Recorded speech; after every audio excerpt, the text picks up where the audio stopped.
in a little bit later.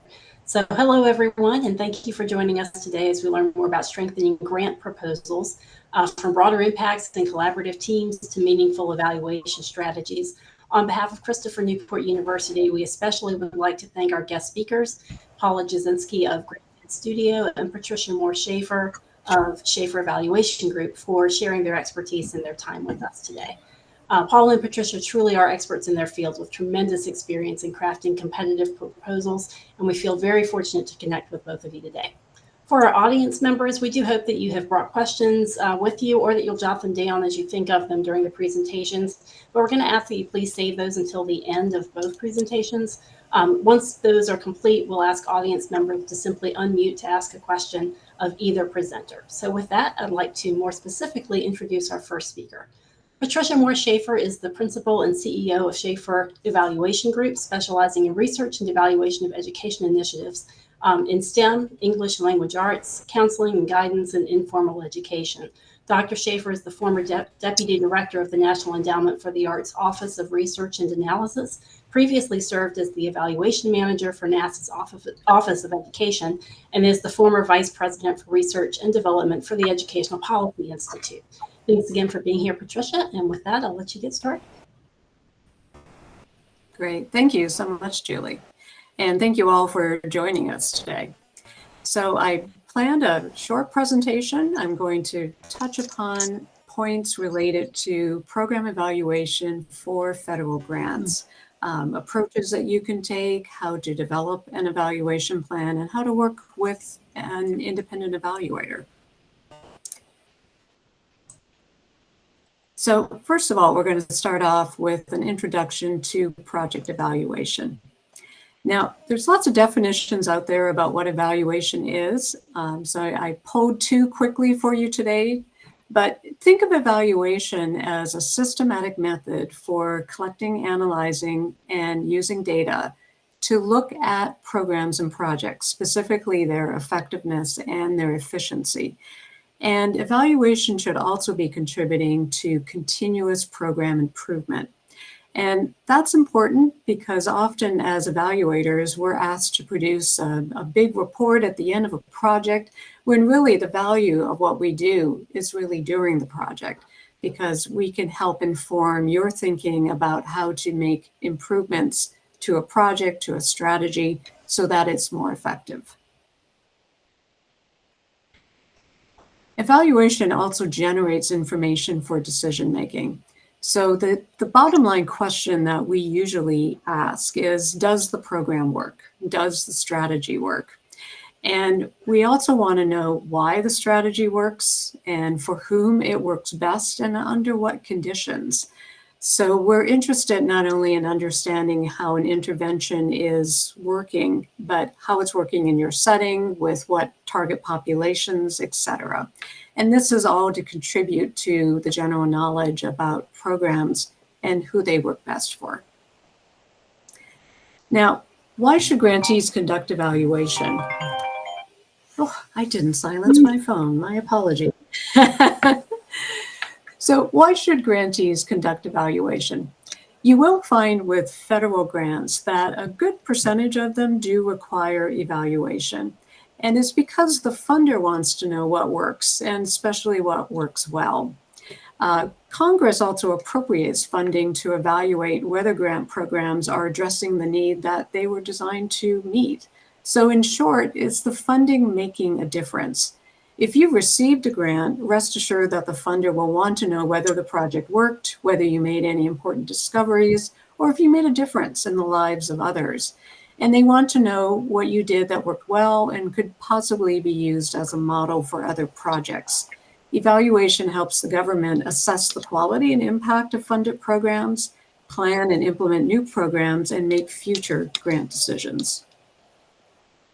So where does evaluation fit into your project? So the National Science Foundation and many other federal funders perceive evaluation to be part of the project development cycle. So here is a very simple sketch of what we might expect for a project. So if you look at the project planning phase, usually as part of that, there's needs assessment that is done. perhaps the collection of baseline data.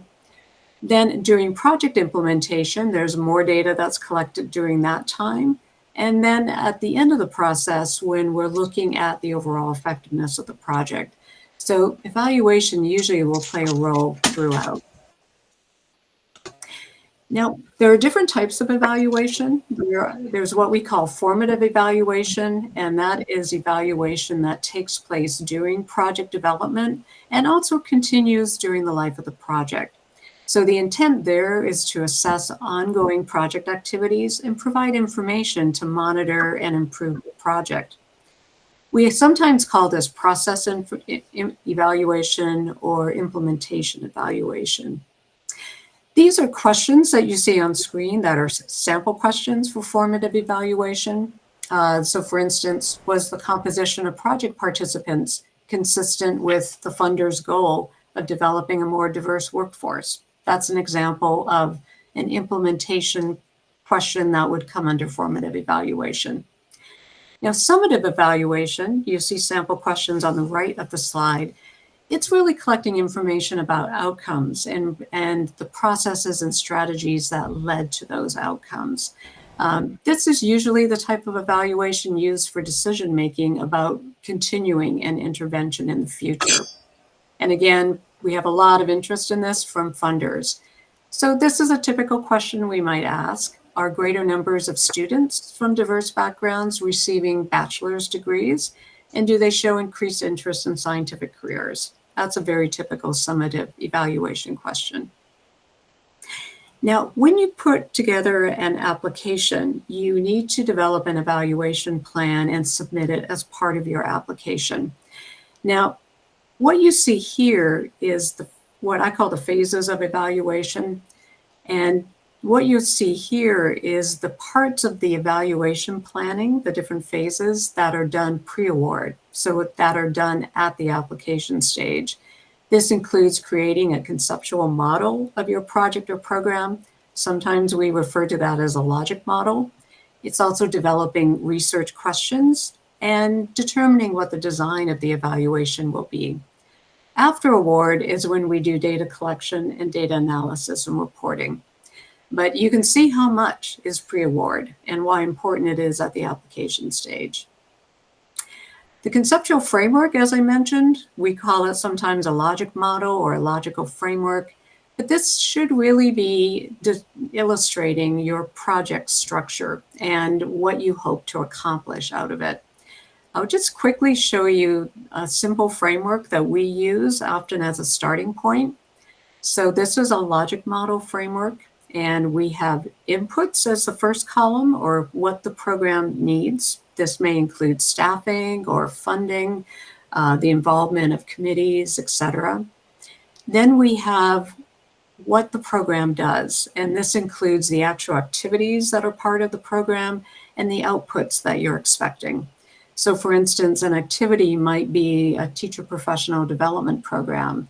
The outputs might reflect the number of credit hours that teachers earn by taking part in a program. The last section refers to the outcomes, and we usually have short-term, intermediate, and longer-term outcomes. And this is really asking the question, who or what will change because of the program? So I often refer to the ABC model of outcome planning. Short term is often about A, attitudes. Intermediate outcomes are usually about B, behavioral changes. And long-term outcomes are usually about C, community level impacts or societal level impacts. So a program we usually will measure doing a grant short-term outcomes, maybe intermediate outcomes, but we usually will not be measuring longer-term outcomes in a usual grant that may be 3 to 5 years long. In terms of developing evaluation questions, the part of the process that we use is just thinking through who our stakeholders are for a project and making sure that we identify them in the evaluation plan and that we develop questions, evaluation questions that'll be of interest to those stakeholders. So yes, it'll be of interest to you as faculty, but Who are your stakeholders? These may be school districts. They may be members of the scientific community. So we have to think in terms of the stakeholders, what they're interested in, and then ultimately define the outcomes that we're expecting in measurable terms that we can actually evaluate at the end of the project. We often, for a grant application, will take an evaluation question and actually convert it into goals and objectives. If you've written many grants, you probably have written many goals and objectives. This is just a sample of how we would help you do that as the PI. So we would come up with the evaluation questions with you and then establish what the goals and the objectives would be using that question as a starting point.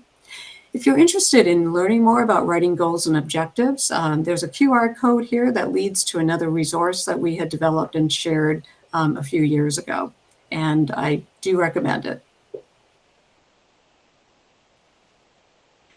In terms of evaluation design, there's different types of designs, and I'm not going to go into this in depth during this shorter presentation, but depending on the evaluator that you work with and the type of project you have, you may be interested in, for instance, a social project like education or public health. These would all fall under what we call a social project design. And with that, we may need to have a comparison group. There may be a quasi-experimental study. So we would have to, with you as the PI, we'd have to determine the type of evaluation design, the methods that we would use, whether or not we use a comparison group or a counterfactual, what the sampling strategy would be, and then what the timing and sequencing is of data collection. We often are involved in evaluating research projects, and these are evaluated differently. We often focus on the use of expert panels, which may include the use of subject matter experts, but also stakeholders who might be affected by your research. We would also be looking at publication measures, such as your citation rate for your articles that you publish, or even patent-based measures if you're creating something. Now, putting this all together in your grant application, it is a lot. And usually when we partner with a faculty member on a grant application, we actually hold responsibility for putting together the whole evaluation section, but we also help you with other areas. So we will work with you on your conceptual model for your project, the logic model, on your evaluation questions, as well as your goals and objectives.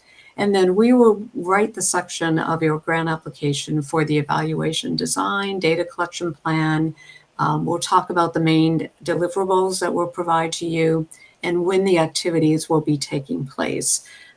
You will already have probably a schedule of activities within your grant application. We will create a parallel schedule that looks at when key evaluation activities will take place. Now, I've been using the term we because we work as an independent evaluator, and as such, we do a lot of pro bono grant application work with faculty. But you should know some basic things when you're working with a program evaluator, both at the pre-award and post-award stage. So I'm going to just cover a few points before I close today. So first of all, to work with an evaluator, you need to find an evaluator that's going to be comparable with the work that you do. So if you work in the field of public health, it's ideal to find a public health evaluator that you can work with. So somebody who brings that content expertise. You should expect that they will be contributing time free for your grant application, but they will do that with the understanding that they will be brought on as a contractor should your application be accepted. This is common practice in the evaluation field. We call it doing pro bono work, and we usually will contribute, excuse me, about 10 hours to any grant application that we contribute to.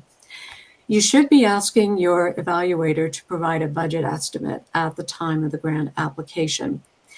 Evaluation budgets can range quite a bit, but generally speaking, they range from 4 to 10% of the total grant award amount. And if you're expecting a very rigorous evaluation design, for instance, We will do randomized control trials, for example. Something like that is probably going to take up a much larger portion of your budget. But the typical ones that we do are usually ranging between 4% to 10% of the budget. Where do you find evaluators? I would recommend going to the American Evaluation Association. On that page, you will find an evaluator listing where you can actually search by subject area as well as by location. While it's always ideal to find an evaluator that's near you, a lot of work is done remotely these days. So if you're working in a particular area and you can't find a local evaluator with that expertise, don't hesitate to work with an evaluator out of state because they can bring that expertise to you remotely. There are other resources that we also do recommend that you take a look at. If you're working with the National Science Foundation, for example, they have a lot of good resources on evaluation. And these are just a couple, and I'll be sharing my PowerPoint presentation with Julie, and she can make it available after the session. So I'll pause here and thank you all, and I'll turn it over to my colleague, Paula. Thank you. Thank you, Patricia. So I do want to introduce Paula a little bit, give a little bit more information about her background as well. And just as a reminder, we're going to hold audience questions until the end. Patricia, I'm sorry, starting on the wrong one again. I wanted to be sure I had the right information in front of me. Paula Jasinski is the president and co-founder of Greenfin Studio, an environmental communication firm that she established to make science more accessible to a wider audience. Her team provides award-winning data connection and visualization tools, stakeholder engagement activities, graphic design, and learning management systems. With over 20 years of experience, she specializes in science communication, how to create and deliver broader impacts, and the essentials of collaborative team development. And with that, Paula, I will turn it over to you. Thank you. Thank you, Julie and Anne, for having us here today. And thank you, Patricia, for the beginning setup.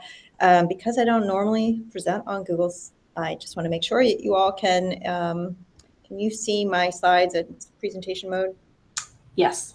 Good. Okay. That's good. All right. Thank you. I like this back to back with Patricia's. I think it makes perfect sense. So we are Greenfin Studio, and I'll use the collective we here. We are a 15-year-old Richmond-based business. So this is our 15th year in business.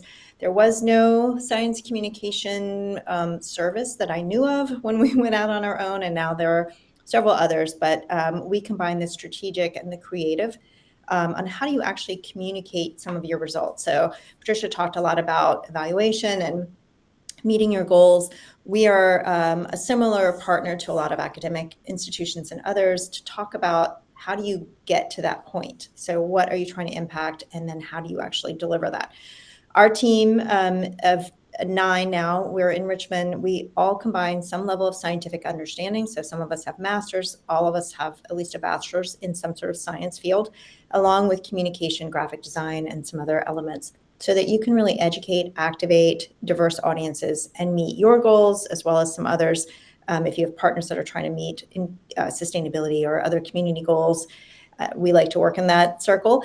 And then the whole reason why we do this is we feel that science and story equals a greater impact. We are here to help you deliver that impact and actually see more results out there. So just to give you a little bit of a sense of some of the clients that we have worked with over the years, and currently I tried to sort of align them between academia, nonprofit, private, and government, just to give you a sense, because we always get that question, who do you work with? And we have been lucky enough to do a few things with CNU in the past, including developing a stormwater sign that's on your campus that we designed with students several years back. So hopefully it's still there. And then in the general process, it's somewhat similar to what Patricia went over. And you'll see in orange up here, we really do like to be involved in the proposal development stage, very similar process to what was laid out in the previous presentation. It's 8 hours or so, 8 to 10 hours usually, that we're willing to contribute, with the assumption that we're also the team brought on afterwards. Then we work with your team to understand what are the needs, both for the funding agency. So if it's a federal funder, then we're very familiar with most of those, as well as some private donors or some even corporate donors. So we work with that to establish what's the purpose, who's the audience, then aligning those two needs We ideate processes and products to align those. So what are you developing? Who's getting it? Are there different products for different audience types? Then we usually help the client launch those products, monitor the process, as well as we can either help you launch, give you the materials, or there's all sorts of hybrid options there, as well as then monitor and evaluate. And so you might be able to maybe dovetail some of the evaluation criteria with Patricia or someone like that on the evaluation side. It really is to make science accessible and actionable in ways that hadn't always been done in the past. And I came from NOAA, so I'm going to say it from that perspective. And a lot of people don't really know what this looks like in practice, and I always like to show instead of tell. So I'm giving you 2 examples of what this actually looks like when we work with others, particularly in academia.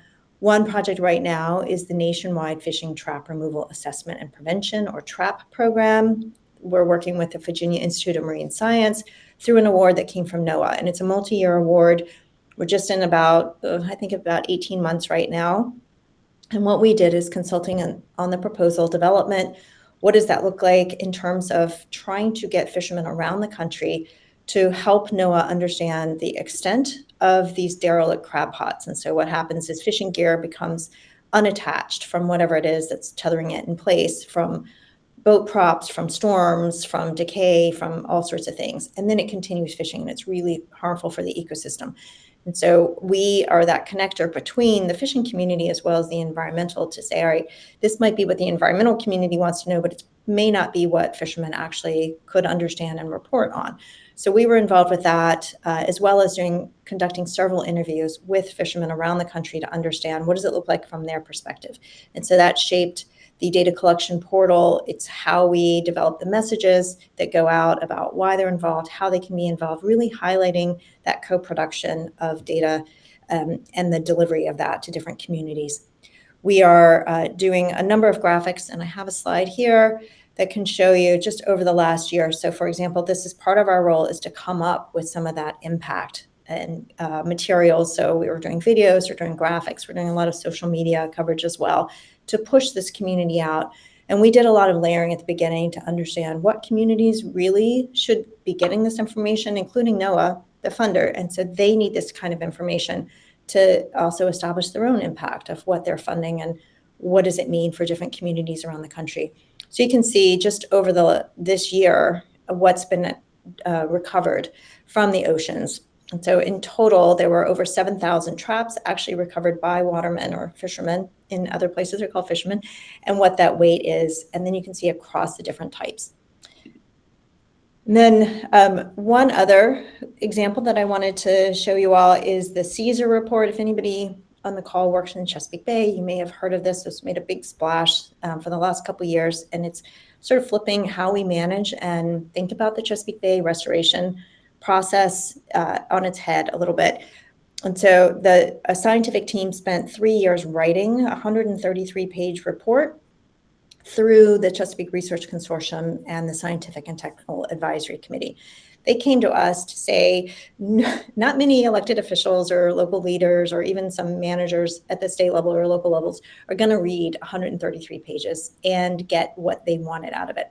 So we spent the better part of a year that coincided with their last year of development of the report to come up with a whole series, a whole suite of products, as well as the delivery schedule. And what does that look like? So one of them was a 12-page visual publication that tried to summarize that big 133-page report. And so that's the science delivery piece that I've talked about a lot. This is an example of one of those pages from the summary report.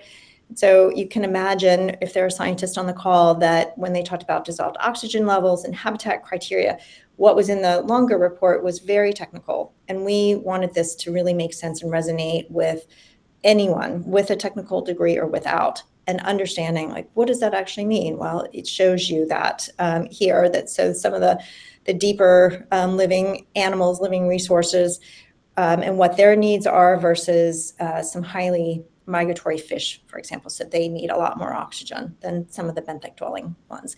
And then we broke it down into what do they actually want to impact between policies, behavior change, water quality, understanding, and all sorts of things. So that's just an example of a product that we've helped create. And then the whole why, again, to get back into it and make this sort of connect with maybe your everyday lives, inclusion with a communication firm like ours. I think it really helps reviewers understand what is your project relevance, what's the community impact, however you define community.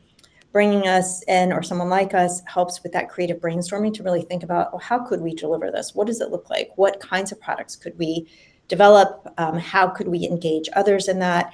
And it typically creates some stronger results. At the bottom, you'll see this is some signage that we had done with NOAA and the state of Virginia about oyster restoration, why there's a state and federal partnership on that, and what does that actually mean? And this sign is at a museum in Deltaville, Virginia.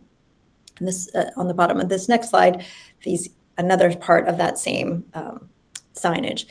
But it also enhances your post-award impact. So after you get the award and you're doing the work, it helps really increase your visibility of research and the findings. And I will say it includes the academic realm, but also well beyond that. So you can think to local residents, local officials, other decision makers.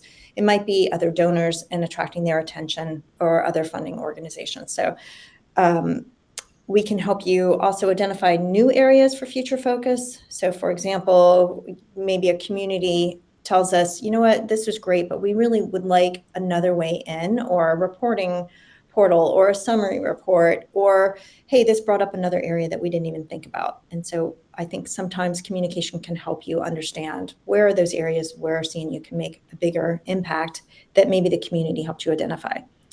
And then the broader impacts and making those really measurable, I think that's something that we always build into our process as well, always trying to make the science and the technical more understandable and relevant to wider audiences. It usually should inspire decision makers at various levels to make some behavior changes or stewardship decisions. And then I think it also strengthens the understanding of your contributions to what you're doing for environmental projects. In our case, there are certainly communicators that work in other areas as well. And then the value to funders, because this is becoming much more competitive given the times we find ourselves. There's I think really increased competition for funding these days, and you really have to make those proposals and your outreach and the broader impacts as strong as possible. And by bringing in different aspects, I think it can demonstrate your accountability, the return on the investment. What does it mean to them? Why should they fund you versus someone else? Creates these compelling stories that you all can use. Your board updates might be interested in. The university could use them across their different media types, and as well as the donors. So donors are always looking for material that they can share and really talk about their impact that a funder or a fundee has gotten and can provide them ready to use, whether it's social media or anything else. And then it helps strengthens the funder's reputation for making those impactful investments across their communities.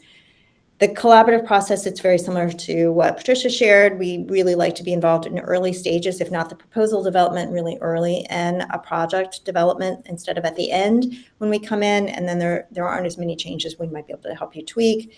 Really allows for the integration of the communication design, policy implications, which we do a lot of. Most people on our staff also have a very lengthy understanding of the political process and talking to decision makers through legislative affairs or other communities. We build bridges between the researchers, those different communities, decision makers, and funders, and we try to categorize all those audiences to figure out, what do you need across all of those, and what needle are you trying to move for them? And then also ensuring that clear and consistent messaging across your different projects. So that's the end of mine. So with that, I'm going to stop sharing and then open it up to see if there are any questions or anything else. I'm going to chime in real quick. Number one, we're recording this session so that we'll make it available to everybody when we've completed. I also wanted to mention that Paula is very humble, in my opinion, because I always say she created professional science communication, but also that it's become so important that what Paula takes your research and turns it into something, and I've said this for years, but that third graders, literally, and congressmen can understand, that is golden. That I can't now especially cannot explain how important that really is, as well as to private foundations who might be funding your research. They need to have that glossy picture to say to their boards, this is what our impact was, look at this. And you don't have to be a subject matter expert to understand that. And Patricia's work is so incredible. And I'm so happy to say that she's involved in one of our first U.S. Department of Education grant, should the government ever open up again. But her expertise is just so incredibly helpful, and it helps to cull almost the information that Paula will need to publish to the world. Evaluation is typically associated with educational type grants, and so it's usually, but I think it's a ridiculous thing that it is only, that's the general assumption that it's only education, because it helps every kind of discipline. So now I'll be quiet again. Anybody who has questions, ask them.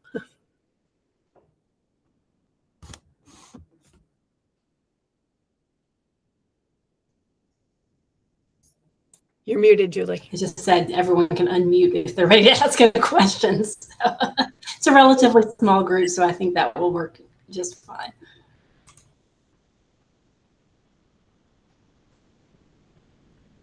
Hi, I have a question.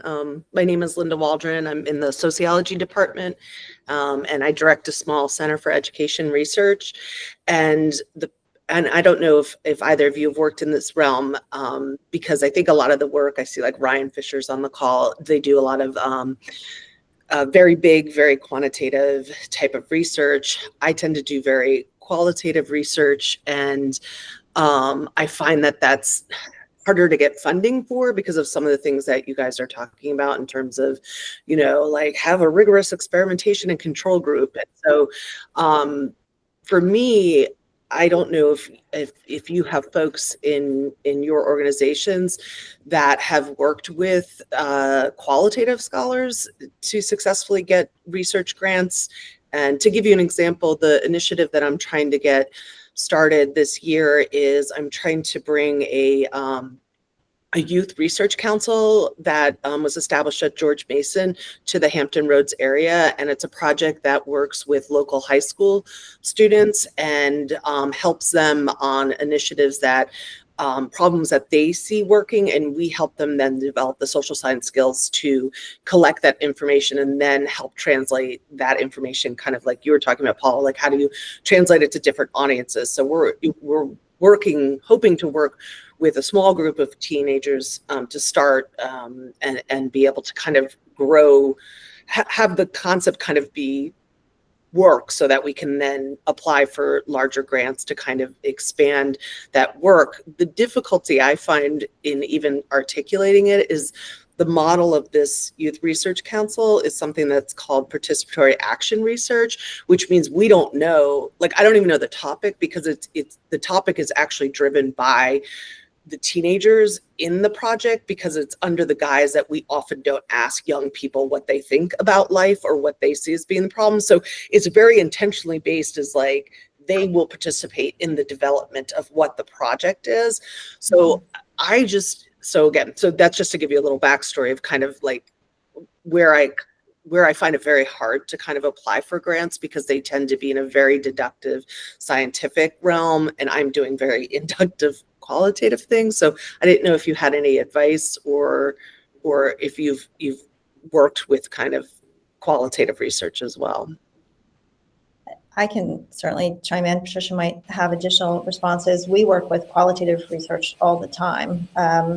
We're working with Groundwork RVA in Richmond that is all about youth involvement and career development. And for them, for example, they are looking at a combination of, I guess, governmental funding, so state and federal, but also private donors. And so I don't know what their split is right now, but it's more about just telling their story and getting some of those case studies up there. So it's less about metrics and following one person from beginning to end. Then these are the really compelling stories of why. One example is about a bike shop. And so they're training kids, the youth, to figure out how to fix a bike, because that skill has been lost through generations, but it's so important. And sometimes it's the only means of transportation. And so showing some of those stories through maybe short videos or other things, but I think it's also really trying to understand who are you trying to impact from our work anyway, for the communication outreach? Is it to recruit more students into the program? Is it to highlight activities and success models for funders? Something to use on your site? So we try to tease those apart to figure out what do you use, and it doesn't always have to be a graph to show quantitative data. That's a great suggestion, Paula. Think about your outcomes, think about who the target audience is. One thing I'll add, we've seen a lot of work coming out of private foundations that does support qualitative work. I was working with a faculty group out of Florida International University on an initiative that was funded by the Mellon Foundation. A large grant, I think they had about $4.5 million over 4 years. And all the research we did was qualitative. So the faculty themselves were doing qualitative research, and for the evaluation, we also did qualitative methods. So I have noticed with private foundations that there has been growing interest in working in this area. I think the federal space is still a little slow, but I have seen examples there as well. So keep looking. Yeah, no, I was looking into like the William T. Grant Foundation, because they deal specifically with projects that are about children under the age of children and emerging adults, really under the age of 25. And I've looked at some of their previous awards, and it seems like they're open to either a mixed method. And I'm not averse to like adding on quantitative people. It's just like you tend to default with whoever you're working with. And my colleague in the department is also a qualitative ethnographer. So we're just working in that. But, you know, the associate director of my center. Just trying to think of a good question, just struggling to come up with a good question. So like definitely in physics, there's no requirement for evaluation, and we do our own science communication stuff. So like it's all kind of baked in, like they make us do that all as part of our work, right? So we don't get to use outside people, right? Like, so we can't pay outside people to do it is the problem. So not there. The place where we're using an evaluator is EPIC, right? Which is this grant to try and help CNU build its research capacity and improve technology to practice. We have an evaluator on that, I guess. So it feels like it's a different thing than what I'm used to, and so I'm still learning about it. But thanks. I think it's interesting to hear what people are using it for. I guess I'll ask a question for Patricia. So like for a researcher, you said there's some research grants which require evaluation. Now, like I said, in physics they don't. But like, can you use an evaluator to do some of your basic statistical tests and studies? You said that they'll do some of that stuff. Like, can you, if you have to use an evaluator, can you use an evaluator to like do that portion for you and do the data analysis for you if you want to? Is that an option? You know, it is an option. There was a project I did with Boston College a couple of years ago where they had their own research team that was conducting this large-scale randomized control trial, and we ended up becoming their statistical arm. So we looked at the data independently from the team. We conducted the analyses, and we actually wrote the report for them. So we wrote the report to the funder, both authenticating the work that they did, but also analyzing their data. And then the project team really focused on like academic journal publication, and we handled the performance reporting back to the funder. So I think it actually took a great deal of weight off of them to not have to do that level of work and to actually contribute to the study itself through analysis. Okay, thanks.